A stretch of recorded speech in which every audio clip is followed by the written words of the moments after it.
Hi friends, இப்போ பார்த்தீங்கன்னா LPL match number 2 Jaffna கிங்ஸுக்கும் கேலி மார்வல்ஸுக்கும் மேட்ச் நடக்குது. இன்னைக்கு 3:30 PM நடக்குது. இந்த மேட்சோடைய ஃபுல் அனாலிசிஸ், எந்த பிளேயருக்கு ட்ரீம் டீமுக்கு ஆப்ஷனுக்கான இது இருக்குது, எந்த பிளேயர் கிராண்ட் லீக்கு எடுக்கலாம், எந்த பிளேயர் சிவிசி ஆப்ஷனுக்கு கொடுக்கலாம் அப்படிங்கிறத இந்த வீடியோவில் ஃபுல்லாக சொல்லியிருக்கிறோம். ஸோ டோர்னமெண்ட் வந்து இப்போ தான் ஃபஸ்ட்டு ப்ராக்ரஸ் ஆக ஆரம்பிச்சிருக்கு. ஸோ பாசிபிள் பிளேயிங் 11 வந்து மேபி 1 or 2 பிளேயர்ஸ் சேஞ்ச் ஆகலாம். ஸோ நம்ம லைனப் வர பெறவும் அதுக்கு பதிலாக அந்த பிளேயரை எப்படி ரீப்ளேஸ் பண்ணலாம் அப்படின்னு சொல்லியிருக்கிறோம். ஸோ உங்களுக்கு இந்த வீடியோ பிடிச்சிருந்துச்சு அப்படின்னா கண்டிப்பாக ஒரு சப்ஸ்கிரைப் பண்ணுங்கள், லைக் பண்ணுங்கள், ஷேர் பண்ணுங்கள். இதோட வென்யூ ப்ராக்ரஸ், இதோடைய பிச் ரிப்போர்ட் இதே வீடியோலேயே சொல்லியிருக்கிறேன். நேற்று நடந்த மேட்சோடைய இது வந்து பார்த்தீங்கன்னா பார்த்துருப்பீங்க. இதில் டோட்டல் மேட்சஸ் 26 மேட்சஸில் பார்த்தீங்கன்னா ஃபர்ஸ்ட் இன்னிங்ஸில் 14, செகண்ட் இன்னிங்ஸில் 12 வின் பண்ணியிருக்கிறாங்க.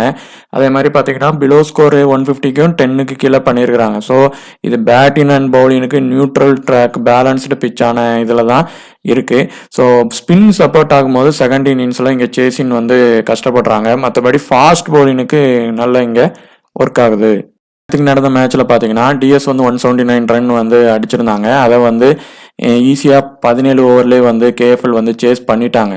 ஸோ ஸ்பின்னு வந்து பெரிய அளவுக்கு ஒர்க் ஆகாத பட்சத்தில் கண்டிப்பாக அந்த இடத்துல பார்த்தீங்கன்னா அவங்க ஈஸியாக சேசினும் பண்ணிடுவாங்க. ஸோ ஃபாஸ்ட் பவுலர்ஸ்க்கு மட்டும்தான் 7 விக்கெட் அந்த மேட்ச்லையும் கிடச்சிருக்கு. நியூ ப்ராக்ரஸ் பார்த்துட்டு நீங்கள் எந்த ஒரு இதுனாலும் நீங்கள் ப்ரிடிக்ட் பண்ணுங்கள். அப்போ தான் அதுக்கான பிளேயர்ஸை நம்ம கரெக்டான இதை வந்து நம்ம எடுத்துகிட்டு போக முடியும். இதில் வந்து லாஸ்ட் 5 மேட்சஸில் ஸ்பின்னர் 22 விக்கெட்டும் ஃபேஸர்ஸ் 30 விக்கெட் எடுத்துருக்குறாங்க. ஸ்பின்னர்ஸ் பொறுத்தவரை போத் இன்னிங்ஸ்லையும் பார்த்தீங்கன்னா ஈக்குவலாக தான் இருக்குது. ஆனால் ஃபேஸர்ஸ் வந்து ஃபர்ஸ்ட் இன்னிங்ஸ் வந்து 14 விக்கெட்டும் செகண்ட் இன்னிங்ஸில் 16 விக்கெட்டும் எடுத்துருக்குறாங்க. ரெண்டு டீமுடைய கெட்டுக்கட் ரெக்கார்டு பார்த்தீங்கன்னா ஜாஃப்னா கிங்ஸ் வந்து பார்த்தீங்கன்னா 9 மேட்சஸில் வந்து 6 மேட்சஸ் வின் பண்ணியிருக்கிறாங்க, 3 மேட்சஸ் லாஸ் ஆகிருக்கிறாங்க. இவங்க 3 மேட்சஸ் வின் பண்ணி 6 மேட்சஸ் லாஸ் ஆகிருக்கிறாங்க. ஜாஃப்னா கிங்ஸோடைய பாசிபிள் பிளேயிங் 11 வந்து மேக்ஸிமம் வந்து இதாக இருக்கும். Kusal Mendis, Nissanka, Asalanka, Dhananjaya de Silva, Rilee Rossouw, Alex Ross, அப்புறம் பார்த்தீங்கன்னா சமரகன், ஜேசன் பேண்டராஃப், அப்புறம் பார்த்தீங்கன்னா அசிதா ஃபென்ட்ரோ, அப்புறம் பார்த்தீங்கன்னா வைஷங்க் விஜயகாந்த், அப்புறம் மதுஷன். இதில் கண்டிப்பாக மற்ற பிளேயர்ஸு, ஸ்ரீலங்கா பிளேயர்ஸில் கொஞ்சம் புது பிளேயர்ஸு, இந்த பெஞ்ச் பிளேயர்ஸ்க்கெலாம் ஆப்பர்ச்சுனிட்டி கொடுப்பாங்க. ஸ்ரீலங்காவுடைய டீமோடைய இது வந்து பார்த்தீங்கன்னா இப்போ வந்து ரொம்ப டவுன் ஆகிட்டே போகிறாங்க. ஸோ மற்ற பிளேயர்ஸ்க்கும் ஆப்பர்ச்சுனிட்டி கொடுத்து அவங்கள இது மூலயமாவும் திரும்ப அவங்க டீமை வந்து இது பண்ணுறதுக்காக ஒரு சீனியர் பிளேயரை விட மற்ற பிளேயர்ஸுக்கான வாய்ப்பு கொடுப்பாங்க. பார்த்தீங்கன்னா கேலி மார்வல்ஸோடைய பாசிபிள் 11 வந்து மேக்ஸிமம் இதாக தான் இருக்கும். மேபி 1 or 2 சேஞ்சஸ் கண்டிப்பாக பண்ணுவாங்க. அதில் யாரெல்லாம் வந்து இப்போ அவைலபிளாக இருக்கிறாங்க, யார் அவைலபிளாக இல்லை, இப்போ ஐசிசி T20 முடிச்சுட்டு யாரெல்லாம் வர்றாங்க அப்படின்னு பார்த்துட்டு கண்டிப்பாக இதிலேருந்து ஒரு 1 or 2 சேஞ்சஸ் வந்து கண்டிப்பாக பண்ணுவாங்க. இந்த ஜாஃப்னா கிங்ஸுக்கும் அதுக்கு அதே மாதிரி பார்த்தீங்கன்னா கேலி மார்வல்ஸ் அவங்க டீமுக்குமான இந்த மேட்ச் பார்த்தீங்கன்னா சேம் அதே கிரவுண்டில் தான் அந்த பாலாக்கில் இன்டர்நேஷ்னல் கிரிக்கெட் ஸ்டேடியத்தில் நடக்குது. இதோடைய பிச்சு ரிப்போர்ட் வந்து சேமாக தான் அங்கே இருந்திருக்கு. இப்போ நடந்துட்டு வந்துட்டு இருக்கிற match first match LPL first match எடுத்துக்கிட்டிங்கன்னா அதே பவர் பிளேயில் பார்த்தீங்கன்னா 2 டீமும் விக்கெட் இழந்திருக்கிறாங்க. பவுலிங்க்கு சப்போர்ட் ஆகிருக்கு. அதே மாதிரி பார்த்தீங்கன்னா அடுத்து வந்து பேட்டிங்க்கு நல்ல இதாகிருக்கு. ஃபாஸ்ட் பவுலர்ஸ் வந்து மேக்ஸிமம் வந்து இங்கே நல்ல பெர்ஃபார்மன்ஸ் பண்ணுறாங்க. ஸ்பின்னருக்கும் டர்ன் கிடைக்குது. ஆனால் ஃபாஸ்ட் பவுலர் தான் மெயின் கீயாக இந்த இடத்துல வந்து பிச் பண்ணியிருக்கிறாங்க. ஸ்பின்னர்ஸ்க்கு வந்து நல்ல ஒரு ஸ்பின்னர்ஸ்க்கு அந்த செகண்ட் இன்னிங்ஸ் போகிறப்போ நல்லா வந்து இங்கே விக்கெட் கிடைக்குது. மேக்ஸிமம் பார்த்தீங்கன்னா பவர் பிளேயை பொறுத்தவரை இப்போ ஃபஸ்ட்டு எல்பிஎல் மொதல் மேட்ச்லேயும் எடுத்துக்கிட்டாலும் சரி, இதுக்கு முன்னாடி நடந்த மேட்ச்லையும் எடுத்துக்கிட்டிங்கன்னா பவர் பிளே ப்ராக்ரஸை பொறுத்தவரை 2 இன்னிங்ஸ்லையுமே பார்த்தீங்கன்னா ஃபஸ்ட்டு ஒரு 2 டீமுமே ஃபர்ஸ்ட் இன்னிங்ஸில் 2 விக்கெட்டும் செகண்ட் இன்னிங்ஸில் 2 விக்கெட் இழந்துடுறாங்க. அதுக்கப்புறம் தான் மெதுவாக போய் ஸ்கோர் பண்ணுறாங்க. இப்போ பார்த்தீங்கன்னா அந்த பவர் பிளேயில் விக்கெட் விடாமல் ரொட்டேஷன் பண்ணுறவங்க அந்த ஹை ஸ்கோர் பண்ணுறதுக்கான ஒரு பிச்சு தான் இந்த மாதிரியான பிச்சு. ஸோ இப்போ இது ஃபர்ஸ்ட் மேட்சுங்கிறதுனால சில பிளேயர்ஸ் வந்து பிளேயிங் 11 இருப்பாங்க, பிளேயிங் 11 இல்லாமல் கூட போகலாம். நம்ம ஒரு மேக்ஸிமம் பிளேயிங் 11 இவங்கெல்லாம் வருவாங்க அப்படிங்கிறத கன்சிடர் பண்ணி பண்ணுறோம். ஸோ அதில் யார் யார் எப்படி வருவாங்க அப்படின்னு சொல்லி பார்க்கலாம். ஸோ அதுக்கு பதிலாக ரீப்ளேஸ் வராங்கன்னா, இப்போ ஒரு பவுலருக்கு பதிலாக ஒரு பவுலர் வராங்க அப்படின்னா நம்ம டெலிகிராமில் லாஸ்ட்டில் மென்ஷன் பண்ணுறோம். இதில் high percentage captain, high percentage vice captain, இதில் வந்து பார்த்தீங்கன்னா இவங்க தனஞ்சியா டி செல்வா தான் ஹை பெர்சன்டேஜ் கேப்டன் இருக்காங்க. விசி வந்து உமர் சாய் அந்த மாதிரியான கண்டிஷனில் தான், ரெண்டு பேருமே ஆல்ரவுண்டரில் இருக்கிறதுனால கண்டிப்பாக இதில் ஒன்று ஆல்ரவுண்டர் ப்ளஸ் பவுலரில் ஒரு சிவிசி வர ஒரு வாய்ப்பு இருக்குது. அதே மாதிரி ஆல்ரவுண்டர் ப்ளஸ்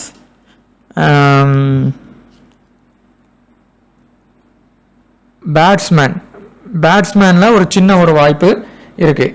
ஆனால் ஆல்ரவுண்டர் டு ஆல்ரவுண்டர் வர்றது வந்து ரிஸ்க்காக தான் வருவாங்க. நீங்கள் வேணால் ஒரே ஒரு இதில் டீமில் நீங்கள் வேணால் ட்ரை பண்ணி பாருங்கள். ஸோ இவரை நீங்கள் வந்து டீமில் எடுத்துக்கோங்க. இந்த கேட்டகரியில் இருந்து மேக்ஸிமம் இவர் ஒரு ட்ரீம் டீம் அளவுக்காவது பெர்ஃபார்மன்ஸ் பண்ணிடுவார். பேண்ட்ரஃப் வந்து பிளேயிங் 11 இருக்கிறாரு. ஃபர்ஸ்ட் பவுலிங் போட்டால் இவர் வந்து இந்த இடத்துல மஸ்டாக பவுலிங் வந்துடுவார். இப்போ வர ட்ரீம் டீம் ஆப்ஷன் இருக்குது. கேப்டன் வைஸ் கேப்டன் அளவுக்குமான பெர்ஃபார்மன்ஸ் பண்ண வாய்ப்பு இருக்குது. இவர் ஒரு விசி அளவுக்காவது தனஞ்சியா டி செல்வா பண்ணதுக்கும் வாய்ப்பு இருக்குது. எதிர்த்து விளையாடுறதுல லெஃப்ட் ஹேண்டர் பிளேயர்ஸும் ஹேண்ட்ரட் பேட்ஸ்மேன் இருக்கிறதுனால அந்த வர வாய்ப்பு இருக்குது. இப்போ இந்த மெண்டிஸ் நிசாங்கால யாராவது ஒருத்தங்களை எடுங்க, ஒருத்தங்களை லீவ் பண்ணிடுங்க. ஏன்னா இதில் பவர் பிளேயில் விக்கெட் விழுறாங்க. இவங்க 2 பேர் தான் ஓப்பனிங் பண்ணுவாங்க. ஸோ 2 பேரில் ஒருத்தங்க உறுதியாக அவுட் ஆக நிறைய வாய்ப்பு இருக்குது. ஸோ அதனால இவங்க நிசாங்கா வந்து பார்த்தீங்கன்னா இப்போ வர ட்ரீம் டீம் வர வாய்ப்பு இருக்குது. ஆனால் இவங்களுடைய த்ரெட்டு பார்த்தீங்கன்னா மேக்சிமம் அந்த பாலை நல்ல இன்ஸ்விங் யார் கொண்டு வருவாங்க அப்படிங்கிற இதில் அவுட் ஆயிடுவாங்க. ஒன்று. ரெண்டாவது லெஃப்ட் ஹேண்டர் பவுலர்கிட்டையும் அவுட் ஆக ஒரு வாய்ப்பு இருக்குது. ஸோ இவங்க மெண்டிஸில் ஒருத்தங்களை எடுங்க, ஒருத்தங்களை லீவ் பண்ணிக்கோங்க. அடுத்து தீக்ஷனாவை பொறுத்தவரை செகண்ட் இன்னிங்ஸ் ட்ரை பண்ணுங்க, இல்லைன்னா லீவ் பண்ணிக்கோங்க. அலெக்ஸ் கேல்ஸ் வந்து அலெக்ஸ் கேல்ஸை பொறுத்தவரை அவர் கொஞ்சம் அவருடைய ஃபார்ம்ஸ் இப்போ கொஞ்சம் கம்மியாக தான் இருக்குது. அவங்க டீமில் வந்து ஓப்பனர் பேட்ஸ்மேன் அலெக்ஸ் கேல்ஸ் தான் வருவாங்க. ஸோ இப்போ நீங்கள் ரிஸ்க்காக அலெக்ஸ்கேலை விட்டுட்டு அந்த டிக்வாலா அவங்கள கூட நீங்கள் ட்ரை பண்ணலாம். ஏன்னா அவங்க வந்து விக்கெட் கீப்பர் பேட்ஸ்மேனு. ஸோ அவங்கள நீங்கள் ட்ரை பண்ணலாம். இவங்களை விட்டுட்டு வேணும்னா அலெக்ஸ்கேலை ஃபர்ஸ்ட் இன்னிங்ஸ் பண்ணால் ட்ரை பண்ணி பாருங்கள். ஸோ இந்த கேட்டகரியில் இருந்து 6 பேர் இவங்க பிளேயிங் லெவலில் எப்படி இருக்காங்கன்னா மேக்ஸிமம் 3 to 4 பேர் இந்த கேட்டகரியில் வருவாங்க. இன்னிங்ஸ் வைஸ் நம்ம சொன்ன மாதிரி அந்த பிளேயரை ட்ரை பண்ணிக்கோங்க. இதில் இந்த 2 கேட்டகரியிலையும் இவர் கொஞ்சம் ஹை பர்சன்ட்ல இருப்பாங்க ஷிஃபர்ட்டு, இவர் லோ பர்சன்ட்ல இருப்பார். நீங்கள் கிராண்ட் லீகுக்கு ட்ரை பண்ணுறீங்கன்னா ராஜபக்சாவை ட்ரை பண்ணுங்க. ஒருவேளை அவங்க வந்து நல்லா ஹிட் பண்ணுவாங்க. 1 டவுன் இந்த மேட்ச் பொறுத்தவரை அவங்க ஓப்பனிங் இறங்குறது கொஞ்சம் கஷ்டம் தான். 1 டவுனு இல்லைனா 2 டவுன் இல்லைனா 1 டவுன் தான் இறங்குவாங்க. ஸோ நீங்கள் வந்து ஒரு விக்கெட் போகிறப்போ அவங்கள வச்சு ட்ரை பண்ணுங்க. ஆனால் இப்போ வர யாருக்கான அந்த ட்ரீம் டீம் ஆப்ஷன் இருக்குன்னு பார்த்தீங்கன்னா அந்த ஷிஃபர்ட் இவங்களுக்கு வந்து அதிகமாக இருக்குது. இவரை நீங்கள் ரிஸ்க் எடுத்து ஜிஎலுக்கு ட்ரை பண்ணுங்க. அடுத்து இந்த ரூசோ இவர் பிளேயிங் லெவலில் இருக்கிறாரு அப்படின்னா கண்டிப்பாக இந்த கேட்டகரியில் இருந்து ரூசோ வந்து ட்ரீம் டீம் வருவாங்க. அப்படி இல்லைன்னா அடுத்து யார் வருவாங்கன்ட்டு நான் அடுத்த கேட்டகரி போகிறப்ப சொல்கிறேன். இவரை செகண்ட் இன்னிங்ஸ் வந்து ட்ரை பண்ணுங்க, சேசிங் நல்லா பண்ணுவார். எஸ் வில்லியம்ஸ் வந்து இப்போ சிம்பாப்வே டூர் இந்தியாவுக்குள்ள வந்து அவர் இல்லை அப்படின்னா கண்டிப்பாக இந்த இதில் ப்ளே பண்ணிடுவார் ஃபுல் டோர்னமெண்ட்டும். அப்படி இருந்தாருன்னா கண்டிப்பாக அவர் இந்த இதுக்கு வந்து வரமாட்டார் மேக்சிமம்.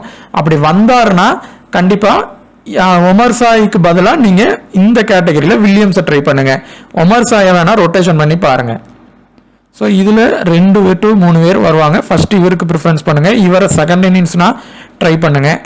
இவரை நீங்கள் போத் இன்னிங்ஸுக்கும் ட்ரை பண்ணி பாருங்கள். இவர் ப்ளே பண்ணால் இவர் மட்டும் நீங்கள் கிராண்ட் லீக் பண்ணுறதா இருக்கும் போது அதில் ரிஸ்க்காக ட்ரை பண்ணுங்கள்.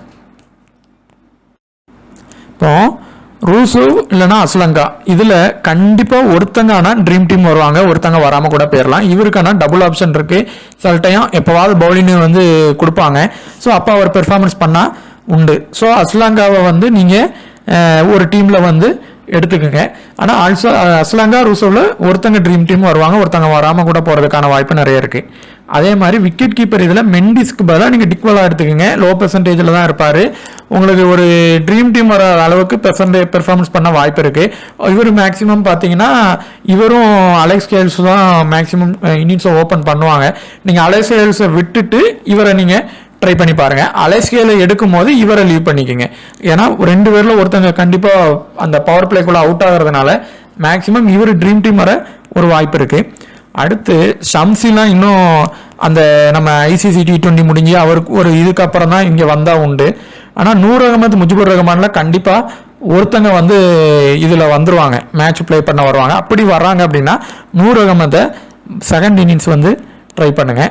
முஜிபுர் ரஹ்மானை ஃபர்ஸ்ட் இன்னிங்ஸ் ட்ரை பண்ணுங்கள். அவர் பேட்டினும் பண்ணதுக்கான வாய்ப்பு இருக்குது. ஸோ இதில் வந்து ஃபஸ்ட்டாக அஸ்லங்கா இல்லைனா ரூசோவ், அந்த பேட்டிங் கேட்டகரியில் பார்த்தீங்கன்னா இவர் ரூசோவ் இல்லைனா அஸ்லங்கா ஒருத்தங்களை ட்ரை பண்ணுங்கள். டிக்வாலா, அலெக்ஸ் ஹெல்ஸில் ஒருத்தங்களை ட்ரை பண்ணிக்கோங்க. இவர் மேக்ஸிமம் வந்தால் செகண்ட் இன்னிங்ஸ் ட்ரை பண்ணுங்கள்.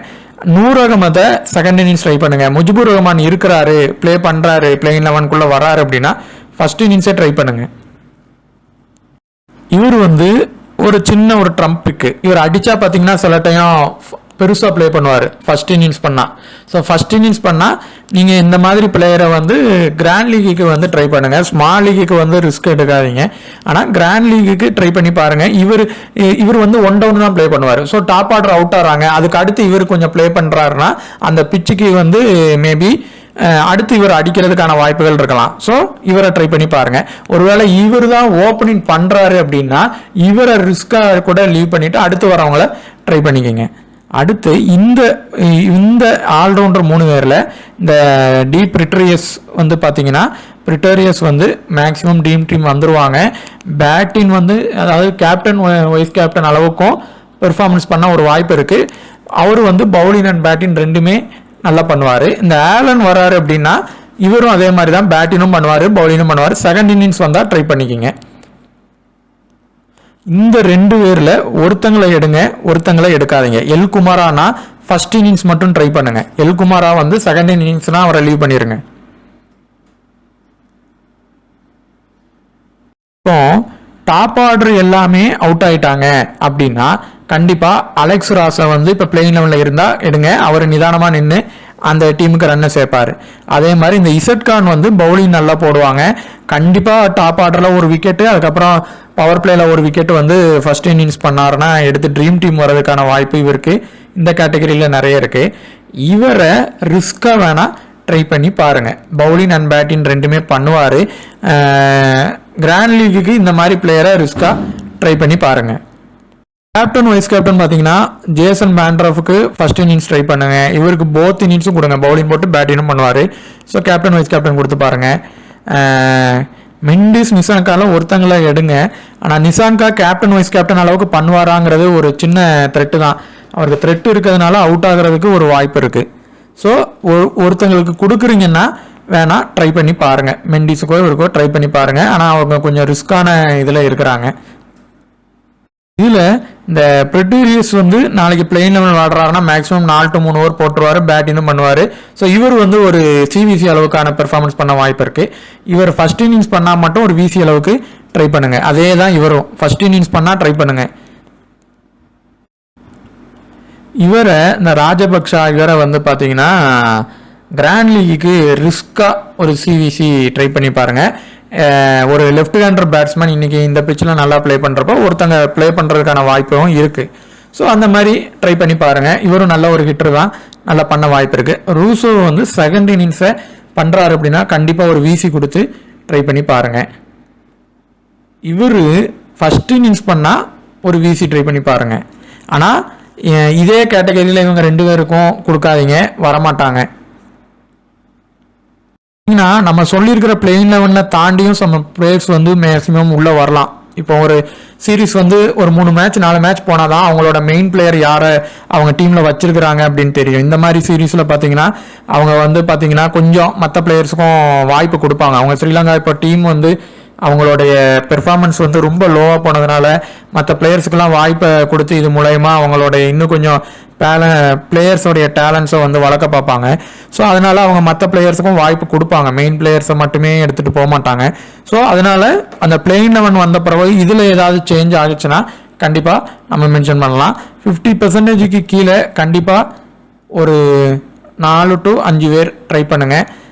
ஃபர்ஸ்ட் இன்னிங்ஸ் பண்ணால் மட்டும் கொஞ்சம் அதாவது 2 இன்னிங்ஸ்லையுமே மேக்ஸிமம் மிடில் ஆர்டர் பேட்ஸ்மேனை வந்து எடுத்துகிட்டு போகிற மாதிரியான டீமை ஒரு இதில் உருவாக்கிக்கிங்க. அதே மாதிரி நம்ம சொன்ன இன்னிங்ஸ் வைஸ் பிளேயரை எடுத்துக்கோங்க, கேப்டன் வைஸ் கேப்டனும் நம்ம அதுபடி சொல்லியிருக்கிறோம். உங்களுக்கு இந்த வீடியோ பிடிச்சிருந்துச்சுன்னா மறக்காம சப்ஸ்கிரைப் பண்ணுங்க, ஷேர் பண்ணுங்க. இன்னும் இந்த டோர்னமெண்ட் இன்னும் கம்ப்ளீட்டா ஃபுல்லா ப்ராக்ரஸ் ஆகும்போது எந்தெந்த பிளேயர் கம்ப்ளீட்டா பிளேயிங் 11 வருவாங்க, எந்த கேட்டகரியில இருப்பாங்கன்ட்டு கரெக்டா தெரியும். ஏன்னா இப்போ ஹை பெர்சன்டேஜ்ல எடுத்திருக்கிறவங்க மேபி வராம கூட போயிடுவாங்க. ஸோ அதுக்கு தக்கனமா ஒரு இடத்துல ஒரு லோ பெர்சன்டேஜ் பிளேயர் உள்ள வருவாரு. ஸோ இந்த மாதிரியான விஷயங்கள் எல்லாம் அந்த ஒரு 2 or 4 மேட்சஸ் போறப்போ நம்மளுக்கு தெளிவா என்னென்ன பிளேயர்ஸ் வந்து கன்ஃபார்மா உள்ள அவைலபிளா இருப்பாங்கிறது தெரிய வந்துடும். கண்டிப்பா உங்களுக்கு பிடிச்சிருந்துச்சுன்னா இந்த வீடியோக்கு ஒரு லைக் பண்ணுங்க, சப்ஸ்கிரைப் பண்ணுங்க, ஷேர் பண்ணுங்க. தேங்க்யூ.